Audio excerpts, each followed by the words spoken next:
Hey guys, it's Sarah, and today we are coming on to review this pure tung oil.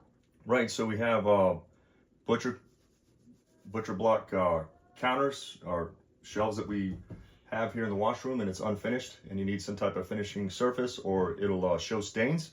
So we opted for the pure tung oil. What's neat about this kit, it's 16 ounces, and it does come with an applicator cloth. So we're gonna go ahead and get this thing opened up and apply to the countertops or the shelf surfaces here, and let you know what we think when we're finished. Okay, quick update. So we said we'd show you after it's applied. So we've got the right side done. As you can see, first coat, they do recommend 12 hours drying time. And you know, you can research yourself, but recommend rubbing it in versus just, you know, drenching it. So yeah, I mean, you can see the difference night and day if you just pan across. Wow, that there. looks really good.